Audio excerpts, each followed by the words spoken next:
Do you want more success, more growth, more results? Then it's time for the Boundless Success Accelerator from the Modern Observer Group.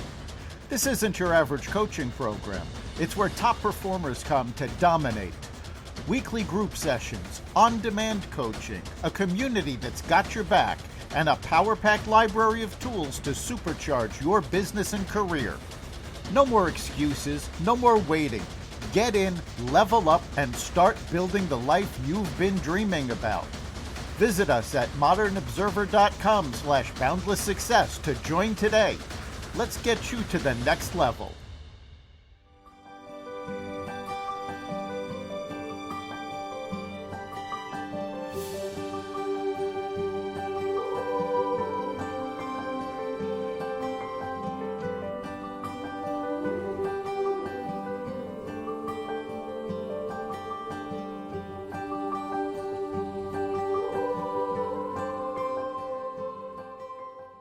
We are lighting the candle, a world that works. Hi, everyone. I'm Bill Correll, and I'm here with my co-host, Jan Jeremias, and we're going to chat for a little bit today and see if we can't do some extraordinary work with all of us participating. And I definitely invite all of you to give your energy and listening to this, listen with your whole body, give this a chance to come in your pores, your ears, your eyes, your nose. The whole notion of being empowered is that every cell in your body can be called upon to do what it does best. And so that empowerment is at the, micro nucleic level all the way up to your organs and your hair, so you just really want to feel that goosebump feeling all over your body at least once in the next 45 minutes to an hour. We'll chat till it seems like we ought to call it a day, but I think in the meantime, there's lots going on in the world, a lot of energy shifts. We've got some pretty serious hurricane activity going on in the Atlantic right at the moment. And that's all well and good, but it's also kind of a manifestation of the Earth's energy, coming full face with all of us. The story about it, what's going to happen, the preparations that people are making all up and down the eastern seaboard, the folks that are down in the islands and what have you. I mention that because that's an extremely easy way to demonstrate force. It's not power. There's a lot of power in a hurricane, but it is 100% force. It's not being carefully guided. It's not at any way, shape, or form intended to do any good. It's just something that happens. Now, power and empowerment, on the other hand, this is on purpose. This is directed. It's got an intentionality behind it. So just having the empowerment conversation is the beginning of having empowerment in your life. Does that make any sense? Yeah, it does a lot. And I love what you're saying. First of all, I love the whole kind of embodiment of to what you're speaking, the whole embodiment of the power of feeling it in your body. Yeah. And I think it's, when we do things from that place, it's very different. Like there is an awareness, and that's the word that to me comes to mind is awareness. Yeah. Versus on Friday, I gave a talk with Mary Jane, and we gave our session, and it was, hope is great, but it's not just like you hope something is going to work without basically almost like this, like hope without any action, and hope with action is very different. It's Yeah. like, the conversation we had was like co-creating with the universe. And that's what I think of, like, hope is just like, oh, okay, well, I'm not saying that it's not great to do this, but I'll just offer it out and it's going to happen. And I don't really need to participate at all versus what's my role in this? Like, Yeah. what do I need to do? And so I love that embodiment because it almost speaks to that. It's like, okay, I'm here and I'm going to participate. Like I'm going to be a vessel of this. I particularly identify and love that characterization.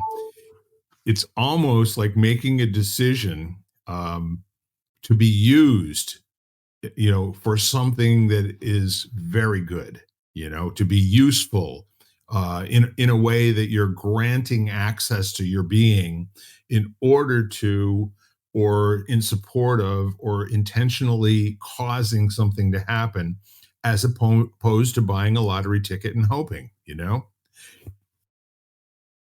And when we were talking about it, it was like, I was saying that idea of hope or without that action just really does kind of that. And like I said, I'm not saying that I don't go up and get up in the morning and kind of hope that certain things are going to, or wish for something kind of thing. But I also know that I've got to do something in Yeah. some way. It's almost like preparing yourself for it to come.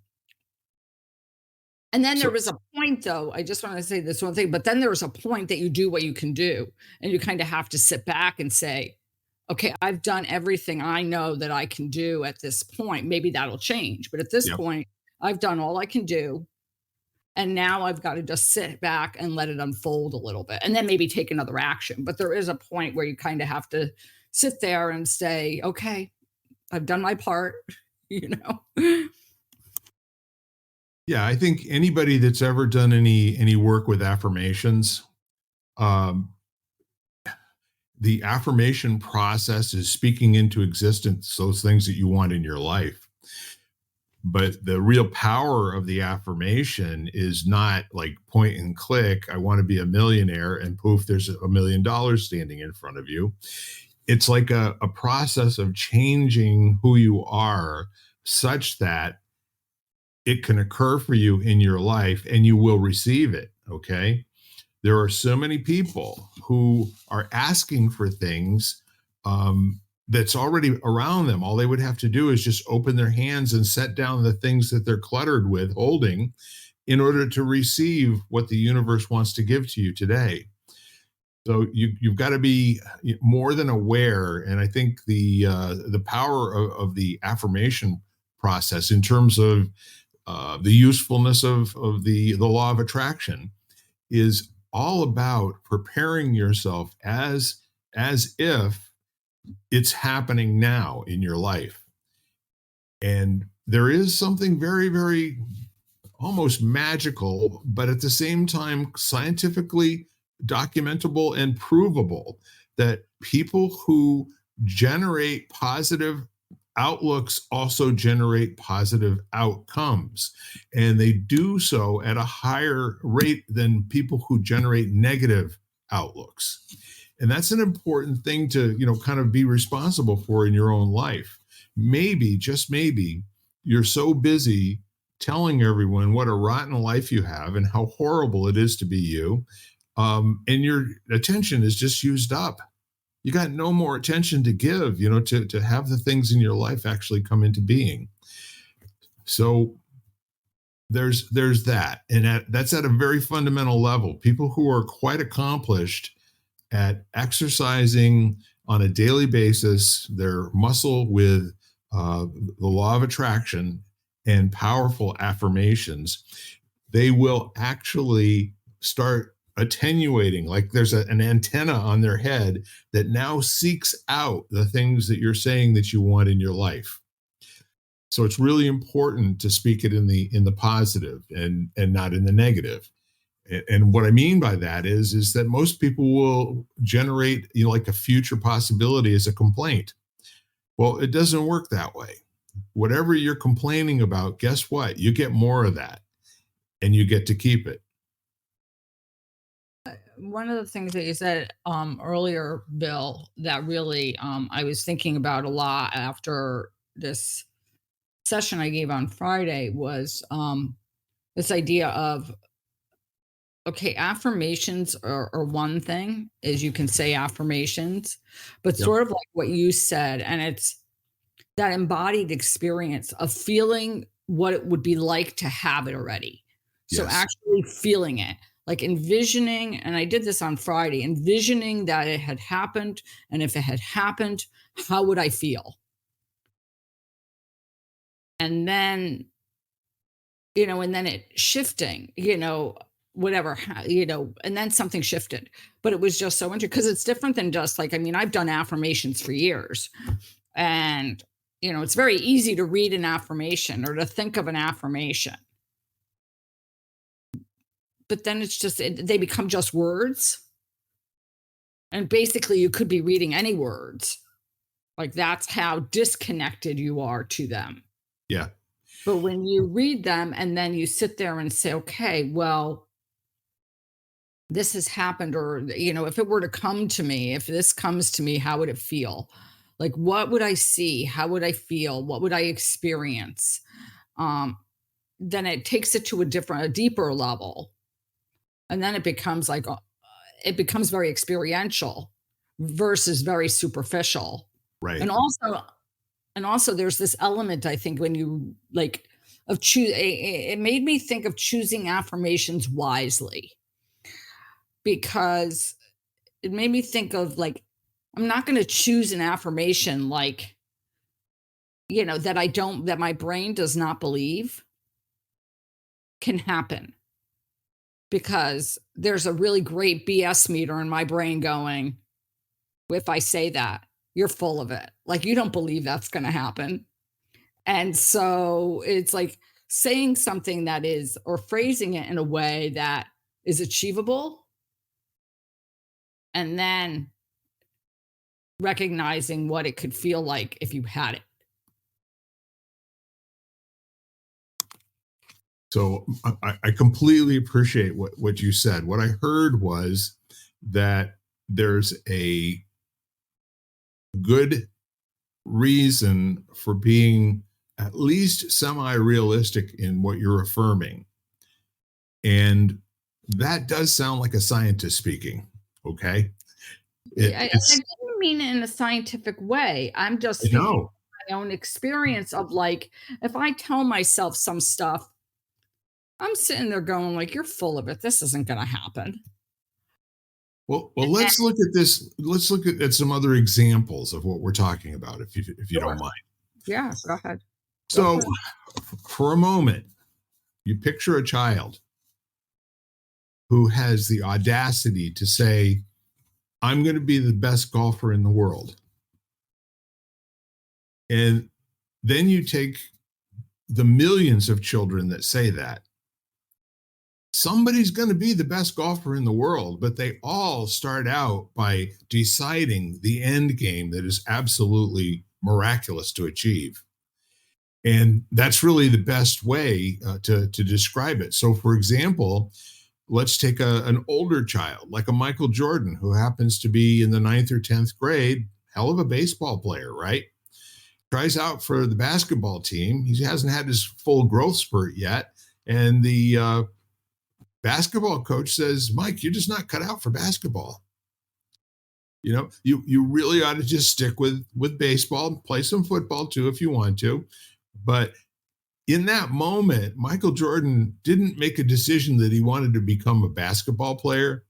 That's when it clicked for him that the game that he wanted to play was to be the best basketball player that ever lived. So once his mind was made up, his body hadn't even grown into being an adult yet.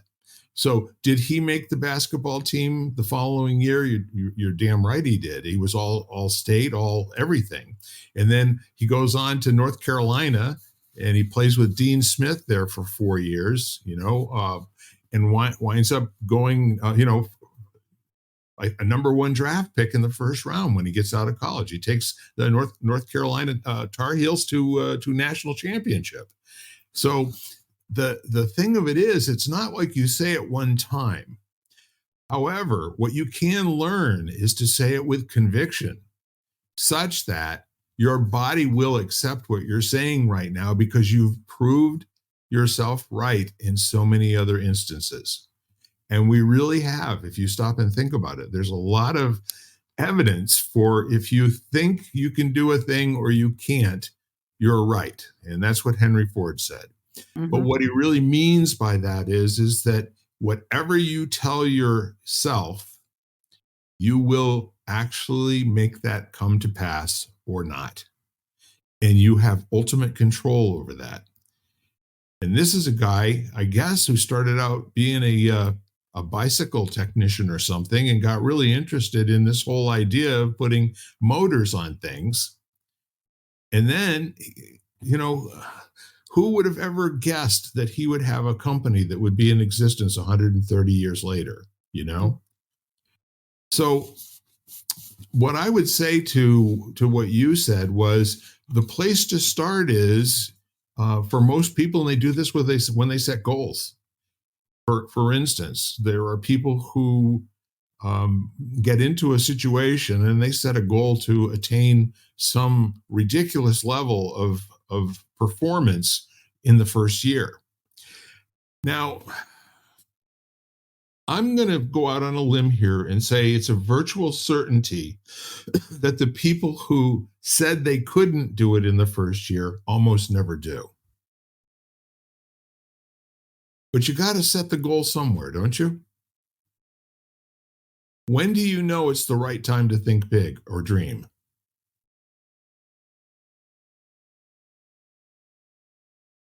I mean, yeah, I'm not, I mean, I think that I'm not gonna go ahead, Bill, please share. Yeah, so here's the thing. If you want to accomplish something really big, start sharing it with other people. If it's something you're pretty sure that who you are right now does not possess what it takes to make that happen, share that idea with other people. So first of all, the naysayers are going to give you a blueprint for what you have to have handled before you can cause it to, to come into being. You're going to get a few cheerleaders, who just kind of like, yeah, you've done this before on other things. I believe in you. I know you can do this. And I practice what I preach, Jan. If you follow me on Facebook, I'm very public about, the challenges in my life or the things that are coming up that I think are going to be a bit challenging for me. Like, for instance, each time I've taken any one of the mastery tests for different types of things having to do with the insurance/investing industry over the last 3 or 4 months, I've published it and let people know I'm going in there. And in each case, each one of these tests, roughly 60 to 70% pass on the first go, but 30 to 40% don't. So the being willing, to be public with somebody, or public with something that people can actually use against you, if you will, like, you're a dreamer or whatever it is, there's going to be enough people who are going to come around and basically say, I appreciate that you're telling us that this is a big deal for you. I mean, there's other people who are going, who cares, Bill?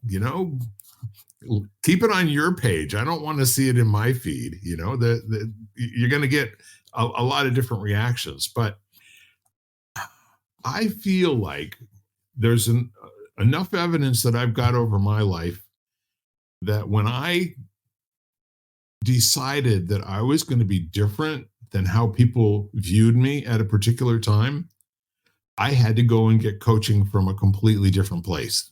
Does that make sense? I really had to, when I decided that I was going to do certain things in my life, I had to go and find other people who already knew that what I wanted to do was possible. And those are the people I had to hang around with for a while in order to get my list lined up so that I could actually accomplish it. And I guess I've always approached it differently. Yeah. Like big things in my life, like big decisions, I very rarely shared them with anybody else. Um, and so everybody kind of does that differently. And it was like, and I'm not talking about like career changes, like big decisions Right. that I had to make. I very much did that on my own for, I would say, the majority of my life, for good or bad. I Right. mean, you know, and then, making poor choices sometimes and great choices other times, like all choices, it's like some worked and some didn't work. But one of the things you said that I actually, when I think it's great to think big and dream big. But I think in the normal I mean, I'm just looking for the average people I meet who are handling a lot that, like, they're not in that place of dreaming big. No. And I'm not in a critical way. I just think that, so I'm like, start small. Start not, like, and it's almost to me like choose things that are not lofty goals. Choose stuff that is obtainable, that there's a possibility of. Yeah. Because then when it happens and then it gets reinforced. Then it's like, "Oh, that worked out. Great. Now I can try it again." And so it's almost like this feeling of like, of exercising a muscle. It's like exercising the intention muscle Yep. so that you can see the evidence of it, because you see evidence for everything, like you said. If you want to see evidence of, like, you know, I mean, you look around and you probably can see 100 examples of stuff you might have failed at, and 100 examples of stuff you might have done well. And human nature is to concentrate on the stuff you didn't do well. I mean, that's what people do. So if you want evidence of that, you're going to find it. Yeah. So if you want evidence of the other, so I'm just like, surround yourself with the opportunity to be able to be successful at it and have that success be revealed to you, like shown to you, Yes. and not like 10 years down the road, like in a week or 2 weeks or a month, so that you can say, "Oh gosh, look, I intended this and it came about." So you know what I love about that? I think you're absolutely right. We tend to feel like our most recent experiences are the ones that are most probable to keep happening, you know? So what I love about what you're saying is that, really in those circumstances, especially if you've gotten bonked big time, really don't even feel like getting out of bed some days, right? So when that happens, yes, by all means, all you have to do is to set some small goals. And I think there's been a lot of books that have been written that are right up the alley of professing exactly what you're saying. There's one that was written by a retired general, which I think was called something like "First Make Your Bed." Um, and then there's other things. Jordan Peterson, "Clean your room." Before you go out trying to change the world, take control and responsibility for your own space. And I agree that when you start setting up a set of wins, it makes your overall feeling and outlook a lot more positive and a lot more like maybe dreaming a little bit more. Real hard to do that when everything, you're just crushed. It seriously is. It takes an effort to call your best friend. I mean, I love it because yesterday I came when you were talking about, like, start out, like, basically start at home, whether that Right. be with like, with caring for yourself, like literally, like physically, like showering and getting out of bed and eating well, or eating, or whether it means your surroundings. But I mean, yesterday I came, I came home and I cleaned my front porch, which has needed it desperately. Basically power washed power washed the cement on the floor, and power washed the siding, and wiped down the front door, and kind of thing. And so, it was like, okay, well, That's there's pretty something awesome. and there's something very therapeutic about doing that. It's like, one is because it is tangible, because it is very visual and tactile. So you look at it and you can see the results of your labors. Yes. There's so many things of, like, especially with intention setting and stuff, there is this whole element of, like, there's nothing tangible. There's nothing really to look at yet. So it makes it a tinge hard for us to believe. And so when you do something very, like, like you clean something or you take a shower, you're going to look at, what I mean, is you're going to feel better or whatever. It's very obvious. And sometimes we need that obvious. Yeah, I completely agree with you that being our own worst critic, it has to be short of magical thinking, right? Otherwise, it's going to be, what's the use?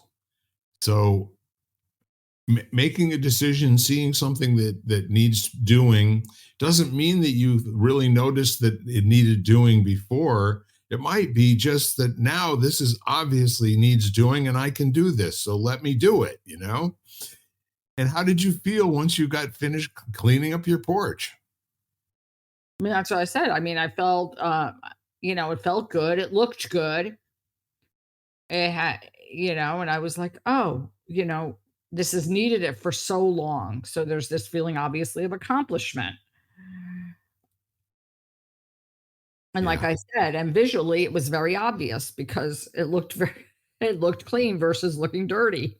So,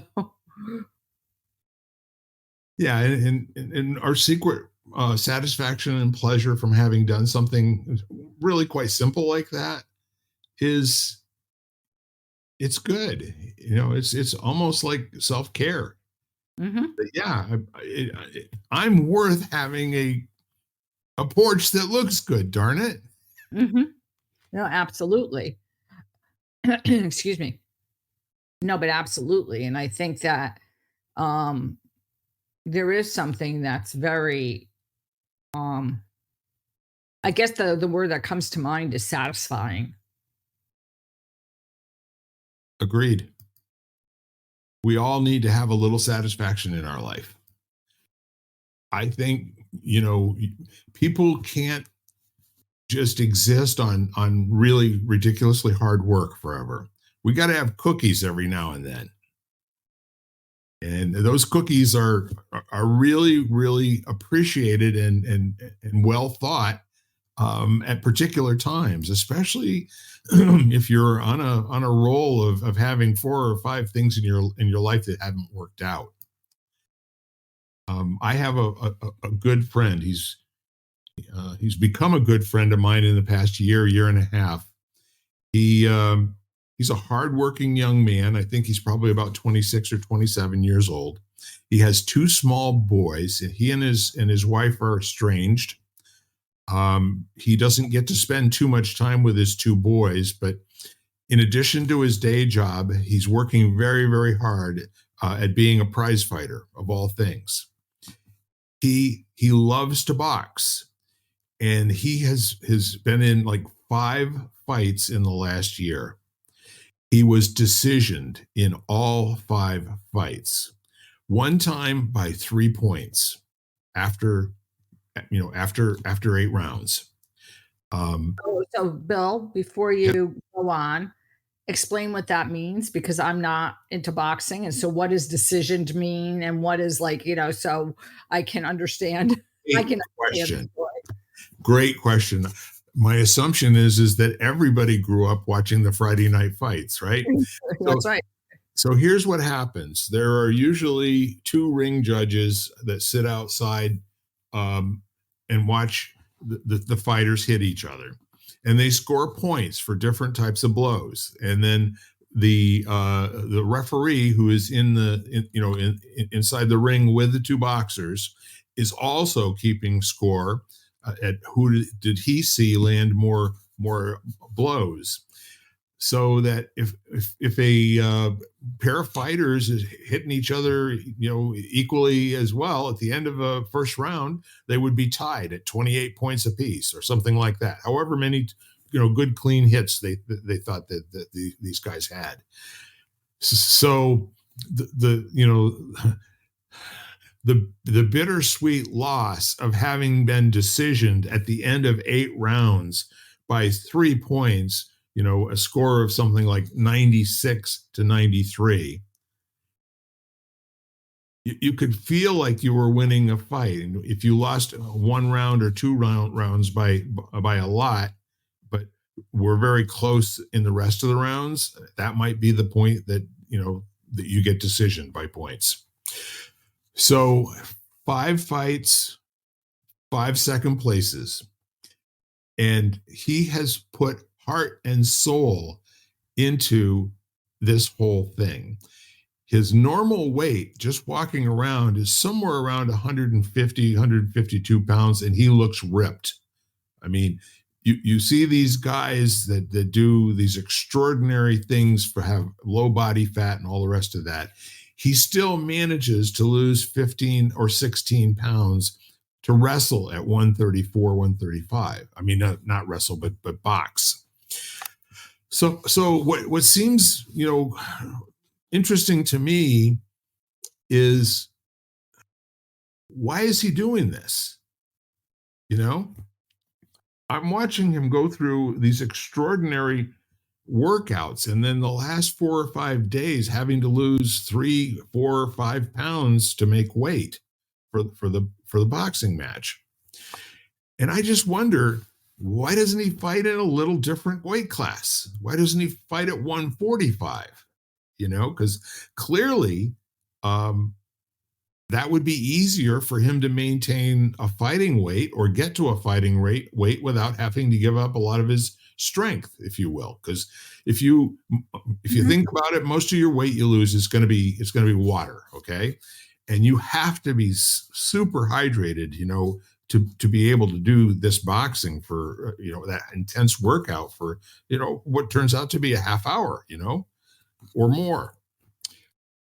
But the point is, whatever he does after he takes the loss, he gets himself back up again. He goes back through his training routine, and he gets himself lined up with another fight. 5 times. This young man is one of my heroes. He wants an outcome in the future that he's willing to accept the humiliation of putting all this work in for over a year and having no result for it. Except the result that he keeps getting is the other guy is getting more gloves on him than he is on the other guy. I mean, I think we can take that example and bring it to, I can think about my own life or what I own different things where at some point or another, it's almost like, why am I doing this? Because,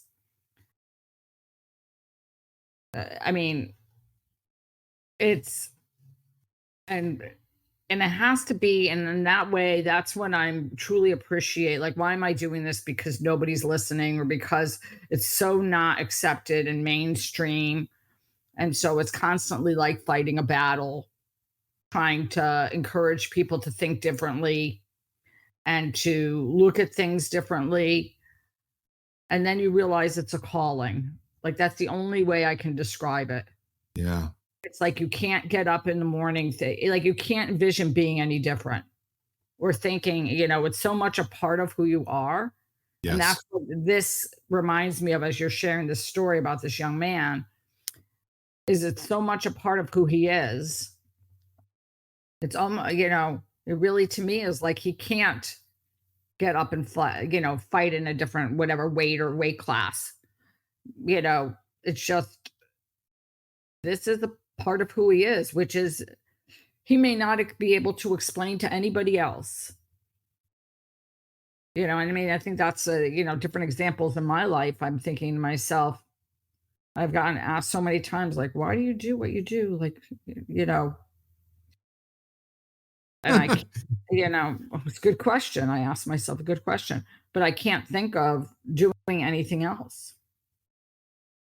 Yeah, that's that old story with the guy with a mechanical pencil poking himself in the eyeball, and somebody walks by and says, "What are you doing? And why are you doing it?" He says, "I'm poking myself in the eyeball." He says, "Well, why are you doing it?" "Because it feels so good when I stop." Right. Yeah. There's another aspect to this young man, and that is having these two small boys. I think, and I'm going to go out on a limb here. I don't have any evidence for what I'm going to say right now, but I have a feeling where he is coming from is he wants to be a different father presence in their life than what he experienced. I'm really taking some liberties here with not having the background facts, but I do know where he came from in the neighborhood that he was raised in, and I also know that what he says about his kids and how important family is, and how important being a good provider is for him. I think there's some of that going on there, that he wants to demonstrate to his kids that if you want something badly enough, you keep going until you get it. I mean, that's my story about what he's doing. His story may differ completely from what I'm seeing, but that's why I choose to use him as an inspiration for me. Yeah. No, I think a lot of times,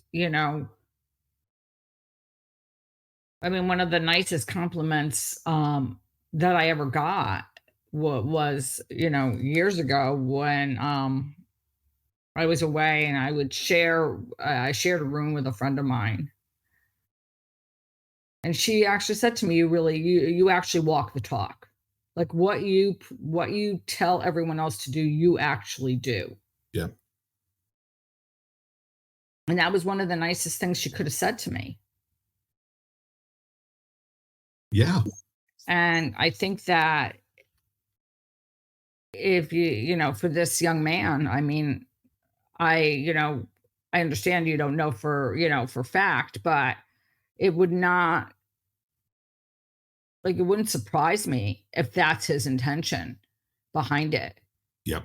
Is that like I want to show them how they should be in the world. Like I want to give an example of how they should be in the world. Yeah. Or I want to be the example of, how I'd like them to be in the world.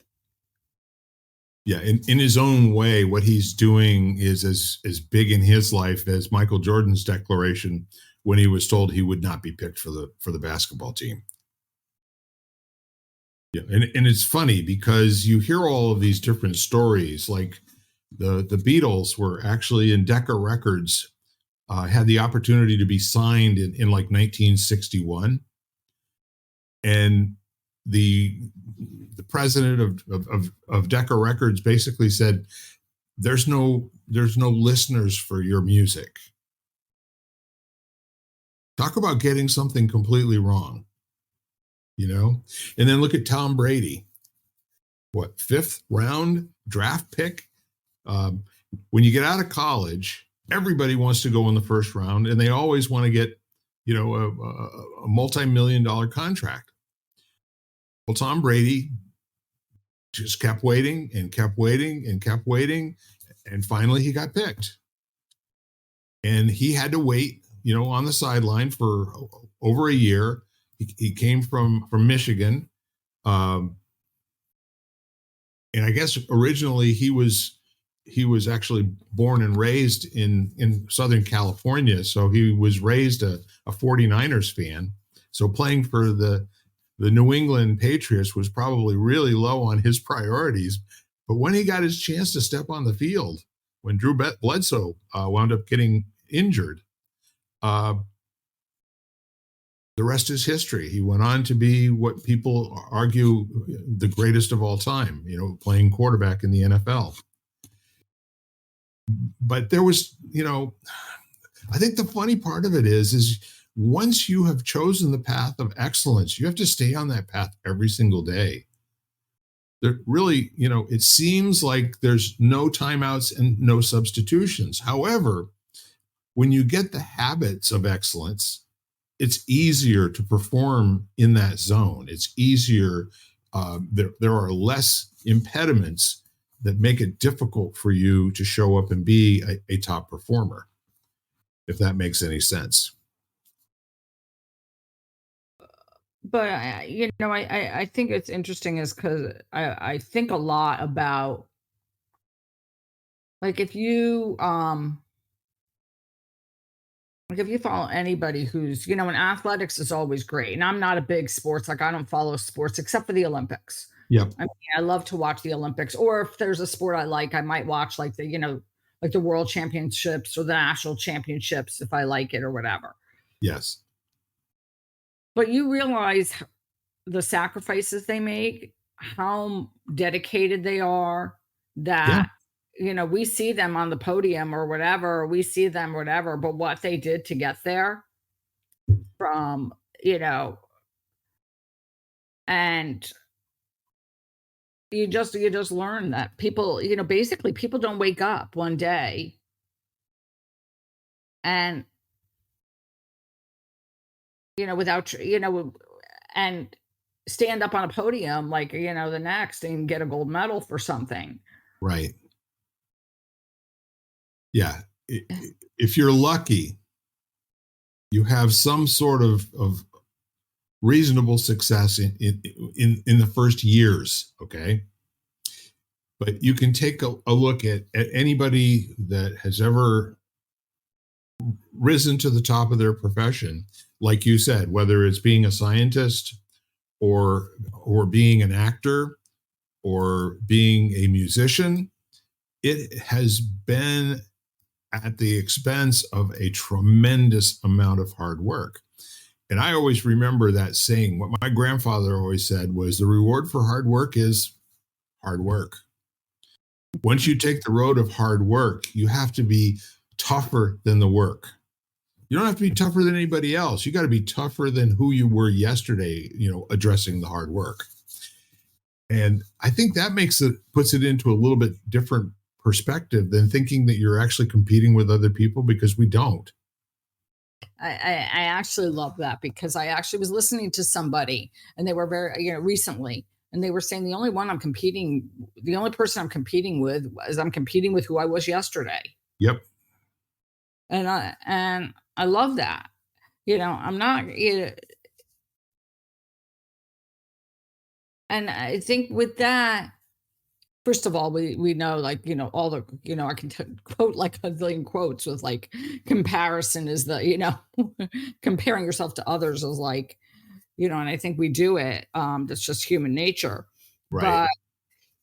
But I think the idea of competing with yourself, or actually just like working from the place of who I was yesterday, also throws in this whole idea of compassion and elements like that, of being compassionate to yourself, like looking at where you are on a given day and saying, okay, well, I got no sleep last night, and, or whatever, or that was an excessively hard workout yesterday, and today I'm feeling tired. Right. Taking that into account, like it's like this automatic sort of self-processing of like, okay, where was I yesterday and where am I today?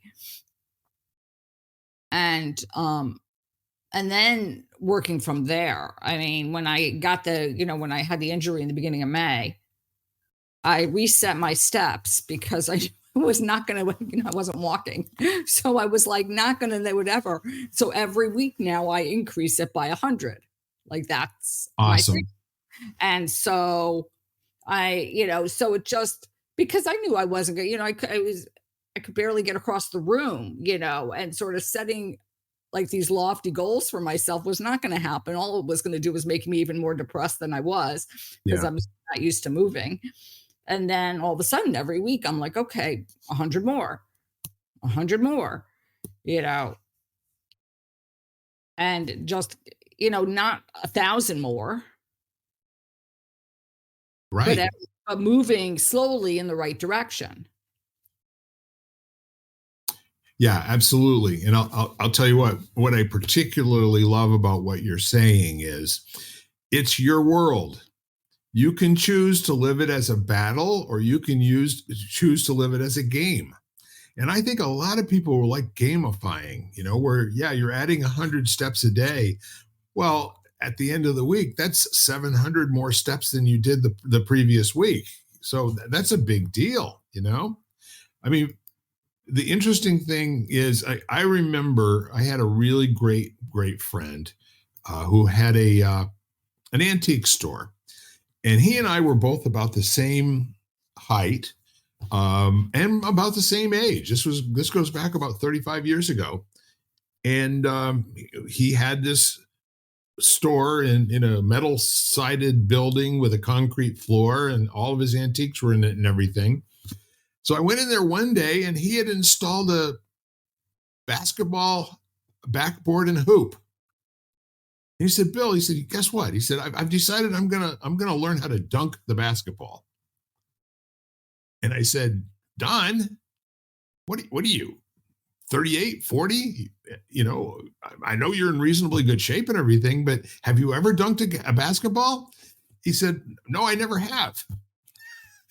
And he said, "What do you think?" And I said, "Well, more power to you, bud." So for the next 3 years, every time I came in, he'd say, "Watch this." He'd go over and he would not be able to dunk that basketball, but he still was showing me every time I'm getting closer, you know. And I think, if I'd have been on the ball, I would have said, "You know what, Don, here's your problem. What you should do is you should be able to adjust that hoop down to a level where you can dunk the basketball, and then start raising it up about a quarter of an inch at a time. And when you can get it, each time you get to the point where you can do it, then raise it up again a quarter of an inch or a half an inch or something like that." But I think that's what a lot of young kids do. And it's less about believing whether they can do it, and it's more about their capacity growing over time. And of course they can do it. Well, I love that. That basketball. Years ago, I used to swim in the morning every Yeah. morning, and the place I swam actually had a training pool or a teaching pool, and basically it was a pool with a drop floor. Yeah. So the floor would go down. So you'd get in, and especially with little kids or whatever, and they get in, especially if they're afraid of water. Right. And maybe it's at their waist, and then slowly over time they increase it just the teeniest a bit. So then by like a week later, it's now up to their chest. And they're going in it every day. And it's such a slow incremental increase that they don't Yep. even notice. And then all of a sudden, you know, they have to dog paddle to like be able to like, stay up to the surface or whatever. But yeah, I mean I always thought it was it's a great method to be able to do that kind of thing. And I love your friend who was gonna, Yeah. The final outcome was a little bit bittersweet. I lost contact with him for a while, and then I ran into him over at Stop and Shop, and one of his eyes had completely gone dark. He had ocular cancer, and he ultimately passed of it about a year and a half after I saw him that last time. But having a good friend that was always on the lookout for me for different kinds of furniture and what have you. I've got an old Victorian home, so in our 30s and 40s, we were making a little bit of money, and so we'd buy some antiques. And I have one antique that's in my living room that I look at every single day. And Don gave me one hell of a deal on it about 40 years ago. And so every time I see this, I always think of him. And right next to that is one of my high school buddies actually built the chimney in my home. And that was, I don't know, 47 years ago. And so we'll talk to each other on Facebook, and I'll say, "You know what, Bob? I'm reminded of you every single day. I'm sitting here in my recliner and I'm looking at that beautiful chimney that you made for us." We never enclosed it. It looks like it belongs there, It doesn't belong there in a Victorian home, but it's exposed and it looks absolutely phenomenal. But you know what? What it all comes down to, at the end of every single day, if you practice being kind, start with yourself. Give yourself a break and a chance to have a winning day. Always take a moment to breathe and think back through the day and enjoy the smiles again, a second time. I think the more you feel like you're a winner, the more you are.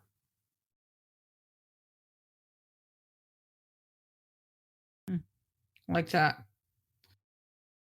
And that's my hope for everyone who's listening, is that you're never a loser as long as you get the message and you get the lesson.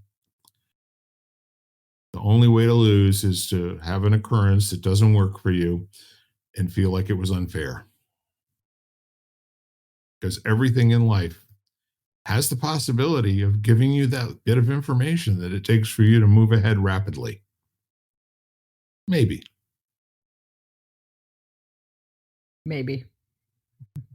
What if? Indeed. So, Miss Jan, we did it again. Yep, we did, Bill. We did.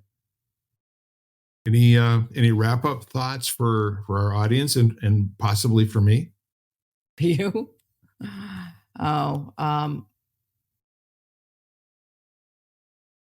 No, I mean, I like what you shared at the end. Kindness is a big thing for me. And I think that it's always strange because I assume that I just go into the world assuming that everybody's kind. So it's not like it. And so when people aren't kind, I think I look at it and I'm like kind of puzzled in a way. Yes. And then I'm not, because then I go to the fact that, well, maybe they have a lot going on, or maybe something's going on in their life. So I do get there, very quite quickly, but it always just seems kind of off. But then when you realize when you're off and maybe you don't act like, it's not even that you're unkind. It's just that you're preoccupied, and that comes across as being unkind or aloof or disconnected in some way. So one of the things you said is just to be kind, which I love. And then the other thing is to, look at the small, look at anything at all. I loved what you shared, and feel proud that you did it. Not like kind of haughty, kind of whatever. But if you're in a really bad place and you got up and you brushed your teeth, celebrate that. Awesome. And if you're somewhere else and you did something else, like you cleaned the porch or whatever, then celebrate that. Yes. Well, I'll turn myself in. I absolutely love our little chats. And I'd like to take this opportunity to invite all of you who are listening to reach out to somebody in your life who is a good friend and let them know. Let them know what a big deal it is to have them in your life and how much your life works because they're in it. And that if they ever need anything, they should really call you first. They should always call you first. And I think it's really, really a good time to do this for the people that we love. Reach out to them, let them know we're here, let them know they matter. Absolutely. Well, with that said, thank you very, very much, Jan. I really appreciate our time together. And thank you, Bill. Yeah. Everything. You're very welcome. No extra charge. You're a buddy. No extra charge. With that said, ladies and gentlemen, we are lighting the candle, a world that works. Have an amazing week. And like I always like to say, go out, live your life fully, have a great experience, and then come back and tell us all about it, please. Bye-bye for now. Bye-bye, everybody. You've been listening to Lighting the Candle, A World That Works, part of the Xvadio podcast network. You can catch every episode of Lighting the Candle, as well as the rest of the network, at xvadio.com, the Apple Podcasts app, YouTube, Spotify, iHeartRadio, Audible, Amazon Music, and wherever you find podcasts.